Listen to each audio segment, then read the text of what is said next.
আসসালামু আলাইকুম, আমি মিলাদুন নবী রিয়াদ। আবার আসছি আমরা আজকে নার্সিং স্পেশাল কিছু প্রবলেম নিয়ে। আমরা আজকে দেখাতে যাচ্ছি যে হচ্ছে নার্সিং ভর্তি পরীক্ষার জন্য যে অধ্যায় থেকে হচ্ছে ম্যাথ থেকে প্রায় প্রশ্ন আসে, যে হচ্ছে অধ্যায়ের নাম হচ্ছে ভগ্নাংশ। এই ভগ্নাংশ থেকে আসলে প্রায় একটা কোশ্চেন আসে যে হচ্ছে যে বড়, ছোট বা বৃহত্তম বা ক্ষুদ্রতম মান কিভাবে বের করতে হয়। আমরা আজকে এইটা জিনিস শিখবো। তা প্রথমে আসি যে কোন ভগ্নাংশটি বলছে যে 2/3 থেকে হচ্ছে বড়। এখানে হচ্ছে অপশন দেওয়া আছে, আমাদের অপশন টেস্ট করতে হবে। এর আগে হচ্ছে আমরা ভার্সিটি পরীক্ষার জন্য হচ্ছে অপশন টেস্ট এবং ভার্সিটি মেডিকেল পরীক্ষার জন্য হচ্ছে অপশন টেস্টের সিরিজ বের করে ফেলছি। যারা দেখো নাই তারা হচ্ছে দেখে ফেলবা। এখন হচ্ছে যে আমরা নার্সিং পরীক্ষার জন্য দেখবো যে আসলে এখানেও যে আমরা অপশন টেস্ট করে হচ্ছে সলভ করতে পারি, তাহলে কিভাবে দেখবো। আসলে আমরা বলছিলাম যে প্রথমে যখন আমরা এই ব্যাপার ভগ্নাংশ নিয়ে কথা বলছি, তখন আমরা এই ব্যাপারগুলো বলছিলাম যে বড় ছোটোর যে ব্যাপারটা যদি আমরা রিক্যাপ করি, দেখো তোমরা হচ্ছে সবাই দেখো যে হচ্ছে আমরা বলছিলাম যে যদি দুটো ভগ্নাংশ থাকে, যেমন হচ্ছে হাফ আর হচ্ছে 1/3। হ্যাঁ, এই দুইটা ভগ্নাংশ বলছে। আচ্ছা বলো তো এই দুইটা ভগ্নাংশে হচ্ছে কি মিল আছে বলতে পারবা? দেখো তো আমাদের মিল হচ্ছে যে লব মিল আছে, রাইট? আমরা বলছিলাম যে একটা ভগ্নাংশ ভালো করে আগে মানে পর্যবেক্ষণ করতে হবে। কিভাবে পর্যবেক্ষণ করব? আমরা পর্যবেক্ষণ করব এভাবে যে আসলে এটাকে উপরেরটাকে বলা হয় একটা ভগ্নাংশ কেমনে তৈরি হয়, একটা লব আর হর নিয়ে, তাই না? লব এবং হর নিয়ে। তাহলে দেখা যাচ্ছে যে দুইটার উপরে হচ্ছে কি লব আর নিচেরটাকে বলা হচ্ছে হর। এখন আসি যে লব দুইটা দেখা যাচ্ছে কি সেম, লব দুইটা কি সেম। আমরা আমরা কি বলছিলাম বলতো, যে লব যদি সেম হয় তাহলে হর কি হবে? হর যার হচ্ছে ছোট হবে সে হবে বড়। তাহলে দেখা যাচ্ছে যে হর হচ্ছে ছোট, তাহলে এটা কি হবে? এটা বড় হবে। বা তুমি যদি মান দিয়ে দেখো, আমরা মনে হয় শেখাইছিলাম যে কয়েকটা মান আমাদের জানতে হবে। যেমন কি কি মানের কথা বলছিলাম? আমরা বলছিলাম যে হাফের মান হচ্ছে কত হয় বলো তো? 0.5। তারপর 1/3 এর মান কত হয়? 0.33। তারপর হচ্ছে 1/4 এর মান কত হয়? 0.25 এবং 1/5 এর মান কত? 0.20। এই মানগুলো আমরা বলছিলাম। তাহলে অবশ্যই তো 0.5 মানটা 0.3 থেকে বড়, তাই না? তাহলে আমরা হচ্ছে এটা খুব সুন্দরভাবে হচ্ছে আমরা বলতে পারবো। তাহলে এটা থেকে আমরা বুঝতে পারলাম। তাহলে আমাদের এখানে টেকনিক তিনটা ছিল। ফার্স্ট ব্যাপারটা হচ্ছে, ফার্স্ট নিয়মটা এরকম যে যদি দুইটা ভগ্নাংশ থাকে তাহলে আগে আমরা পর্যবেক্ষণ করব। যদি দেখি কি হয় বলতো, লব একই হয়, তাহলে কি হবে বলতো? যার হর ছোট সে হবে বড়। এবার আসি, তাহলে এটা আমরা বুঝতে পারছি কিনা বলতো? আচ্ছা, আমরা যদি এবার বুঝতে পারি এটা, তাহলে হচ্ছে আমরা নেক্সট নিয়মটাতে যাই। নেক্সট নিয়মটা আমাদের কি ছিল বলতো? এবার আসি যে একটা আমরা দেই, যেমন হচ্ছে 3/5 আর হচ্ছে কি রকম যে 7/5 এটা দিলাম। তাহলে দেখো তো যে ওই ভগ্নাংশ, এবার এইটা থেকে আমাকে বৃহত্তম মান আর এবং ক্ষুদ্রতম মান যদি বের করতে বলে, তাহলে আমরা কিভাবে করবো ভাইয়া? বলো তো কিভাবে করব? আমাদের অ্যাপ্রোচটা এরকম হবে। দেখো এটাতে হচ্ছে কি বলতো 5, এটা তো 5, এটা দুইটাই হচ্ছে হর, আর উপরে হচ্ছে লব, এটার হচ্ছে 3, এটার হচ্ছে 7। তাহলে আমরা কিভাবে করব? দ্বিতীয় নিয়মটা ছিল আমাদের এরকম। দ্বিতীয় নিয়মটা যারা হচ্ছে আমরা শুনতেছি ইউটিউব থেকে, তারা হচ্ছে বা ইউটিউব বা ফেসবুক থেকে আমরা শুনতেছি, তারা হচ্ছে লিখে নিতে পারো। আমরা দ্বিতীয় নিয়ম, প্রথম নিয়মটা আমাদের ছিল যে যদি লব একই হয় তাহলে যার হর ছোট হবে সে হবে বড়, আর যদি হর একই হয় যার লব বড় হবে সে হবে বড়। তো দেখা যাচ্ছে যে এই 7 এই লবটা হচ্ছে বড়, দুইটারই কিন্তু 5 দেখা যাচ্ছে, ঠিক আছে? তাহলে আমরা হচ্ছে কিভাবে করব? তাহলে আমরা বলবো এটা বড়, অর্থাৎ 7/5 হচ্ছে বৃহত্তম মান, আর 3/5 হচ্ছে কি ক্ষুদ্রতম মান। কথা কি বোঝা যাচ্ছে? তাহলে আমরা এটা খুব সুন্দরভাবে পাবো। এখন আসি ভাইয়া, দেখো এটা বুঝতে পারছি সবাই? তোমরা বুঝতে পারছো? আচ্ছা, এবার আসি যে যদি ভাই কোনো রকম মিল না থাকে, যেমন হচ্ছে দেখো তো যদি কোনো কি না থাকে, মিল না থাকে। এখন কথা হচ্ছে আমাদের পরীক্ষায়, আমরা যদি নার্সিং পরীক্ষা দিতে যাই, তখন হচ্ছে দেখবা যে এরকম এমসিকিউতেও থাকবে, তাই না? আমাদের তো দেওয়া থাকবে না যে দুইটার মধ্যে কোনটা ছোট কোনটা বড়, বলবে না। তাহলে আমাদের কি বলবে? এরকমই দেওয়া থাকবে যে হচ্ছে এই 4টা অপশন আছে, 4টা অপশন থেকে আমাকে কুইক কাজ করতে হবে। তো আমরা এবার দেখবো আমরা আগের দুইটা নিয়মে কি বলছি বলতো? আমরা আগের দুইটা নিয়মে কি বলছি? আমরা আগের দুইটা নিয়মে বলছি যে তোমার হর সমান থাকবে, হয় লব সমান থাকবে, তাই না? এবার আমরা শিখবো যে থার্ড নিয়মটা, সেটা হচ্ছে যে যদি কোনো রকম মিল না থাকে, যেমন হচ্ছে কি রকম, মনে করো যে 3/4 আর একটা মনে করো যে 7/9 এরকম আছে। ওকে, এই দেখো সামনে দেখো, ফোকাস দাও। তা কি বলছি আমরা বলতো যে একটা হচ্ছে যে দুইটা ভগ্নাংশ আমাদের কাছে আছে 3/4 একটা হচ্ছে 7/9। আচ্ছা তুমি আমাকে বলো তো যে দুইটা ভগ্নাংশ আছে এই দুইটার মধ্যে কি কোনো মিল আছে, কোনো রকম মিল আছে? না, না হর একই না লব একই, আছে কি কোনো মিল? না। তা এরকম ভগ্নাংশের ক্ষেত্রে আমরা কিভাবে হচ্ছে ছোট বড় নির্ণয় করব? তাহলে এটার নিয়মটা হচ্ছে এটা যে আড়াআড়ি গুণ করব। কি করব বলো তো? আড়াআড়ি গুণ করব। তাহলে আড়াআড়ি গুণ যদি আমি করি তাহলে দেখো তো আড়াআড়ি গুণটা কেমনে করতে হবে সেটা আগে বুঝতে হবে। আড়াআড়ি গুণটা কেমনে করব? দেখো আমরা হচ্ছে আড়াআড়ি গুণ করব। আড়াআড়ি গুণটা কিভাবে করব এবার হচ্ছে আমরা আড়াআড়ির প্রসেসটা দেখাই দেব। মাথায় রাখবা যে একটা লব আর একটা হচ্ছে হর, এটা গুণ করতে হবে। এই যে লব থেকে হর, সবসময় মাথায় রাখবা লব থেকে হর গুণ করবা। এই যে এই লব থেকে হর গুণ করব। কেন আমি লব থেকে হর গুণ করব একটু পর আমরা বলতেছি, ভালো করে দেখবা। তাহলে আমি কি বলবো, সবসময় লবটাকে সামনে রাখতে হবে।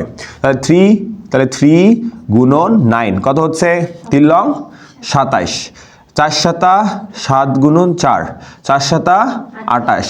আচ্ছা তোমরা আমাকে বলো, তোমরা যারা এখানে শুনতেছো তারা হচ্ছে বলো যে আমরা সবসময় কি করছি, আমরা আড়াগুণ আমরা কি বলছি, নিয়মটা ভালো করে বুঝবা। আবার একটু বলি আমি, নিয়মটা হচ্ছে যে দুইটা ভগ্নাংশের মধ্যে কোনো রকম মিল না থাকে, যে লব একই বা হর একই কোনো রকম কিছু না থাকে, তখন আমরা কি করব, আমরা হচ্ছে আড়াআড়ি গুণ করব। আড়াআড়ি গুণ করার নিয়মটা কি বলতো? আড়াআড়ি গুণ করার নিয়মটা হচ্ছে যে লব থেকে হরকে গুণ করতে হবে, নিজের লব হর না, অন্যের লব হর। এই যে এটা লব এর হরের সাথে, এটা লব এর হরের সাথে।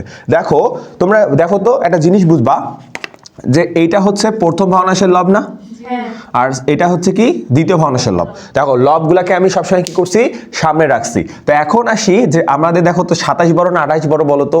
অবশ্যই 28 বড়। অবশ্যই কি বড়? 28 বড়। কত থেকে বড়? 27 থেকে বড়। তাহলে 28 যেহেতু বড় তাহলে আমাদের এই ভগ্নাংশটা বড় হবে। তাহলে 28 মাথায় রাখবা, আমি যে গুণটা করছি না, গুণটাকে করছি কি লব গুণন হর, লব গুণন হর। এর লবের সাথে এর হর, এর লবের সাথে এর হর। মাথায় রাখবা যার লব দ্বারা গুণ করা হয়েছে আসলে ওই মানটা ওই ভগ্নাংশের। যেমন হচ্ছে এটা কি 3 গুণন 9 27, এটা মান হচ্ছে এই ভগ্নাংশের মান। কথা বুঝছো? লব দ্বারা যে গুণটা হবে ওইটা তার সেই ভগ্নাংশের মান, লব দ্বারা যে গুণটা হবে সে কার ভগ্নাংশের মান? ওই ভগ্নাংশের মান। গুড, ওই ভগ্নাংশের মান। তাহলে হবে কি 3 লং 27, এটা হচ্ছে এর মান, আর 4 সাতা 28 হচ্ছে এর মান। কথা কি বুঝতে পারছো? তাহলে কি বুঝলাম যে লব দ্বারা যে গুণটা হবে তা ওই ভগ্নাংশের মান। এই যে 7 দ্বারা গুণ করা হয়েছে এটা এই ভগ্নাংশের মান, 3 দ্বারা গুণ করা হয়েছে এটা এই ভগ্নাংশের মান। তাহলে বলো তো কে বড় হবে? তাহলে আমরা বুঝতেছি যে 7 যে ধরে, 7 কার আছে বলো তো? এই 7 আছে হচ্ছে আমাদের 7/9 এর। তাহলে আমাদের কি হবে? 7/9 বড় হবে 3/4 অপেক্ষা। কথা কি বুঝতে পারছি? তাহলে এটা বৃহত্তম মান আর এটা হচ্ছে ক্ষুদ্রতম মান। কথা ক্লিয়ার? তা আমরা এতক্ষণ কি আমরা এবার ট্রেনিং করলাম। এবার ট্রেনিং করার পর হচ্ছে আমাদের মেইন জায়গায় খেলতে হবে। এখন বারবার বলি যে আমাদের হচ্ছে অ্যাপ্রোচগুলো কেমন হবে। মাথায় রাখবেন আপনাদের কিন্তু আমাদের কাজ এখানে, আমাদের কাজ হচ্ছে আপনাদের অ্যাপ্রোচ শেখানো, যে কিভাবে আসলে করতে হবে। পুরো ব্যাপারটা আমরা দেখি যে কিভাবে আসলে আমরা সলভগুলো করব। দেখো আমরা এগুলো ধীরে ধীরে করলাম। তোমাকে কিন্তু পরীক্ষার সময় তোমার কিন্তু টাইম থাকবে 60 মিনিটের মতো, তোমাকে কিন্তু দাগাইতে হবে 100টা। আবার তোমাদের জন্য হচ্ছে কি প্লাস পয়েন্ট কোনটা, যে তোমাদের কোনো নেগেটিভ মার্ক নেই। তাহলে আমরা চেষ্টা করবো যে 60 মিনিটের মধ্যে যত সম্ভব, যতটা পারা যায় সর্বোচ্চ সংখ্যক আমাদের দাগাইতে হবে। তবে আমাদের এখানে অ্যাপ্রোচে ভুল থাকে যে আমরা হচ্ছে হুদাই দাগাই ফেলি না। প্রথমে আগে চিন্তা করে যে তোমার 60টা মিনিটটাকে তুমি কি করবা, কয়েকটা ভাগে ভাগ করবা। ম্যাথটাকে অবশ্যই, যে ম্যাথ আমি করাচ্ছি এই ম্যাথটাকে সবার শেষে দাগাইতে হবে। কথা কি বুঝতে পারছো? কারণ ম্যাথের জন্য একটা ভালো টাইম রাখতে হবে। সো ম্যাথের জন্য যদি একটা ভালো টাইম, ম্যাথ কত মার্ক আছে তোমাদের? 10 মার্ক। তো 10 মার্কের জন্য তুমি একটা ভালো একটা স্পেস টাইম রাখবা, যে মোটামুটি 20 মিনিটের মতো। তাহলে তোমাকে কি করতে হবে? 40 মিনিটের মধ্যে মোটামুটি একটা ভালো নাম্বার দাগাইতে হবে, যে ভাই আমি 40 মিনিটের মধ্যে একটা ভালো দাগাই ফেলবো। দেন হচ্ছে যদি ম্যাথের জন্য একটু টাইম রাখো তাহলে তোমাদের কিন্তু ম্যাথটাতে টাইম নিয়ে কি করতে পারবা, কাজ করতে পারবা। বুঝতে পারছো? তাহলে দেখো এখানে আসি। তাহলে দেখো আমরা ট্রেন আপ হইলাম। আমরা আরেকবার বলি নিয়মগুলো কি কি বলছি ভাইয়া। প্রথমে আমরা কি বলছি? ফার্স্ট নিয়মটা আমরা বলছি এটা শুনো, যদি দুইটা ভগ্নাংশের লব একই হয় তাহলে যার হর ছোট সে হবে বড়। নিয়ম 2 হচ্ছে কি, রুলস 2 কি হচ্ছে? রুলস 2 হচ্ছে কি বলতো? রুলস 2 হচ্ছে যে যার হর একই তার যার লব, মানে দুইটা ভগ্নাংশের যদি হর একই হয় যার লব বড় হবে সে হবে বড়। এবার কি তারপর থার্ড নিয়মটা আমরা কি শিখলাম? যদি কোনো রকম সম্পর্ক না থাকে, অর্থাৎ লব হর কোনো কিছুই একই না, তাহলে আমরা হচ্ছে কিভাবে কাজ করব, যে আড়াআড়ি গুণ করব। অবশ্যই গুণটা কেমন হবে? একটার লব আর একটার হরের সাথে, একটার লব আর একটা হরের সাথে। আর যে গুণটা তুমি করবা লব দ্বারা যে গুণটা হবে তা ওই ভগ্নাংশের মান। যেমন আমি 3 দ্বারা গুণ করছি না 9 কে, 3 দ্বারা গুণ করছি, অর্থাৎ এই 27টা হচ্ছে এই ভগ্নাংশের মান। তারপর আমি 7 7 দ্বারা 4 কে গুণ করছি না, এই যে এই মানটা 28 মানটা হচ্ছে এই যে 7/9 এর মান। কথা কি বুঝছো? লব দ্বারা যে গুণ তা হচ্ছে ওই ভগ্নাংশের মান, লব দ্বারা যে গুণ তা কোন ভগ্নাংশের মান? ওই ভগ্নাংশের মান। তাহলে আমরা বুঝতেছি 28 বড় 27 থেকে, তাহলে হবে 7/9 3/4 অপেক্ষা বড় হবে। এটা আমরা নিয়ম শিখে ফেলছি। এবার আসি আমাদের এই যে মেইন জায়গাতে, দেখো তো বুঝছো কি সবাই? আচ্ছা, আশা করি সবার বোঝার কথা। এবার আসবো আমরা, দেখো এবার হচ্ছে কোন ভগ্নাংশ 2/3 থেকে বড়। আমাদের কাছে তো কোনো খাতাও দিবে না যে আমরা কাজ করতে পারবো, তাই না? আমাদের খুব সুন্দরভাবে বুঝবো। দেখো প্রথমে আসি, এটা ধরে ধরে কাজ করবা। দেখো তুমি আগে দেখবা এগুলো আগে ছোট করা যায় কিনা। কি বললাম বলো তো? ফার্স্ট অ্যাপ্রোচ কি? আমরা দেখবো যে ছোট করা যায় কিনা। ছোট মানে বুঝো না যে ওই যে মনে করো কাটাকাটি যে করা যায়।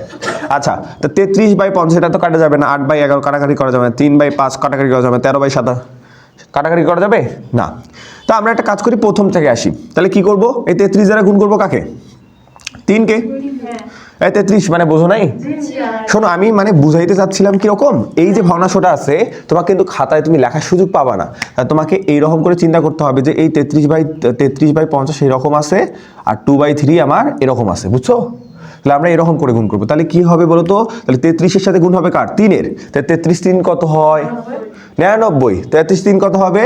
33 হচ্ছে 99, তাই না? আর আচ্ছা, 5 গুণ কত? 2 গুণন 50 কত হচ্ছে? 100। তাহলে কি বোঝা যাচ্ছে? তাহলে 50 দুগুণে 100, 100 বড় না? তাহলে 100 কে গুণ করছে কে? 2। তাহলে তো এটা তো বড় হয়ে যাচ্ছে। আমাকে বলছে যে কোন ভগ্নাংশ এত থেকে বড়, তাহলে এটা তো হচ্ছে না। এটা কি হইলো? বুঝছো কি বুঝে নাই বলো তো? এটা তো হয়নি ভাইয়া। হয়েছে কি এটা? না। কেন হইলো না? কারণ এই যে 2 দ্বারা হচ্ছে 100 হয়ে গেছে, 100। আর আমি কি বলছি যে যার লব দ্বারা গুণ করে বড় হবে সেটা হবে ওই ভগ্নাংশের মান। তাহলে 2/3টা আমার কি হচ্ছে? 33/50 থেকে বড় হচ্ছে। আমাকে কিন্তু বলে নাই যে 2/3 কে বড় করতে হবে, আমাকে বলছে যে এইখানে তুমি দেখাও যে কোন ভগ্নাংশটা 2/3 থেকে বড়। আমার কথা কি বুঝতে পারছো? আচ্ছা, তা আমরা এটা এখানে কিন্তু বোর্ডে করছি, আমরা এরপর এগুলো কিন্তু বোর্ডে আর করব না। আমরা দেখি যে আমরা বুঝি কিনা। তা প্রথমটা কি হচ্ছে? 8/11 আছে। তুমি আমাকে বলো তো, এটা আমরা খাতায় বোর্ডে করব না, দেখি আমরা পারি কিনা। দেখো তো, 8 গুণ হবে কার সাথে? 3-এর সাথে। 3 8 24, গুড। 11 দুগুণা 22। তাহলে বলো তো, 3 8 24, 11 দুগুণা 22, তাহলে 8 বড় হয়ে যাচ্ছে না? 8 বড় হয়ে যাচ্ছে না? তাহলে তো এটাই বড়। এটা বড় না? এই বুঝছো কি বুঝে নাই? মানে এটা আমি কি বললাম, আমি যদি একটু দেখায় দেই। দেখো, এগুলো তো মুখে শোনা, আমি বলি এগুলো হচ্ছে মুখে মুখে আনতে হবে, প্র্যাকটিস ওই লেভেলে করতে হবে। আমরা কি বলছি বলতো? 2/3 গুণ হচ্ছে কি বলতো? 8/11। নিয়ম কি বলতো? আর গুণ করতে হবে। তাহলে 2 গুণন 11, তাহলে কত হচ্ছে? 22। আর 8 গুণন 3 কত হচ্ছে রে? 24। তা দেখো তো 24 বড় না? 24 কে বড় করছে কি? 8। তাহলে 8 আমরা বলছি যে লব দ্বারা যে গুণ হবে ওটা নিজের মান, তাহলে 8/11 বড় হচ্ছে না? 8/11 কার থেকে বড়? 2/3 থেকে বড়। আমাদের তো এই প্রশ্নে বলছে যে কোন ভগ্নাংশটি 2/3 থেকে বড়, তাহলে কোন ভগ্নাংশটা বড় হবে? 8/11। এখন বাকিগুলা দেখি। আচ্ছা ভাইয়া, আমরা হচ্ছে এইখান তো পাইলাম, অ্যান্সার পেয়ে গেছি না? সবাই অ্যান্সার পাইছি কিনা? অ্যান্সার তো পেয়ে গেছি। তাহলে অ্যান্সার যেহেতু আমি পাইছি, সো আমরা এখন একটু দেখবো যে হচ্ছে যে বাকিগুলো আসলে আমাদের হয়েছে কিনা, আমরা প্র্যাকটিসের জন্য দেখবো। ওকে, তাহলে এবার কি 3/5। দেখো তো কত হচ্ছে? 3 3 9, 5 দুগুণা 10। তাহলে 5 দুগুণা 10 হয়ে যাচ্ছে। তাহলে বলো তো, তাহলে এই 5 দুগুণা 10 করতেছে কে? 2 করতেছে না? 2 করতেছে। তাহলে এটা বড় হয়ে যাচ্ছে কিন্তু। তাহলে এটা আমাদের হবে না। আমরা তো আগেই বলছি যে এটা হবে না, তাই না? এগুলো হবে না। আচ্ছা, তারপর কি? 13/27 করো তো। 27 দুগুণা 54, আর 13 3 13 39, 3 13 কত? 39, আর 27 দুগুণা 54। তাহলে কে বড় হচ্ছে? এ বড় হচ্ছে না ও বড় হচ্ছে? ও বড় হচ্ছে। কেন? কারণ 2 দ্বারা এই যে 27 কে গুণ করলে 27 দুগুণে কত হয়? 54। মানে এই যে দেখো 2 গুণন 27 কত হয়? 54। আর 13 আর কত বলো তো? 13 গুণন 3, তাহলে কত হচ্ছে? 39। এই দেখো 2 কি করতে? 54 করতেছে না? তা 2 তো এইটা, তাহলে এর মান হচ্ছে 54, তাহলে এ বড় হবে। বুঝতে পারছো? তাহলে আমাদের অ্যান্সার হবে কি বলতো? খ নাম্বার। তা আমরা কিন্তু আগেই বের করতে পারছি, আগেই পাইছি না? তুমি ক খ থেকে শুরু করে সুন্দরভাবে করবা। এবং আবার বারবার বলি বাবা শোনো ভালো করে, এই এদিকে দেখো সবাই। আমার কথা হচ্ছে যে আমরা যে এখানে যদি কাজ করতে যাই, আমাকে কয়েকটা ব্যাপার লক্ষ্য রাখা লাগবে। প্রথম ব্যাপার কোনটা? যে আমি যখন এখানে হচ্ছে সলভ করব, তখন আমার অ্যাপ্রোচ থাকবে এরকম যে ভাই আমি প্রত্যেকটা ধরে ধরে করব। এখন আপনাদের বাসায় যে কাজ করতে হবে, আপনাদের যে কোশ্চেন ব্যাংক আছে, সেটা হচ্ছে যে আপনি যে প্রশ্নগুলো পাবেন একদম ধরে ধরে ক খ গ ঘ একদম মুখে করার চেষ্টা করবা। প্রথমে যখন আমরা শেখাবো তখন তুমি তো খাতায় করবা, তাই না? আর এগুলো তো নিয়মগুলো মনে রাখা লাগবে। দেখো তো আমরা বৃহত্তম এবং ক্ষুদ্রতমের কয়টা কথা, তিনটার কথা বলছি, তিনটা দিয়েই তো হয়ে যাচ্ছে সবগুলোই, তাই না? তো তিনটা আমরা মনে রেখে আমরা শেষ করতে পারবো ইনশাল্লাহ। ঠিক আছে, তাহলে আমরা আজকে নার্সিং এক্সক্লুসিভ একটা হচ্ছে খুব সুন্দর একটা প্রশ্ন সলভ করলাম। আশা করি হচ্ছে ভগ্নাংশ থেকে যে সমস্যাগুলো আছে আমরা না থাকারই কথা ইনশাল্লাহ।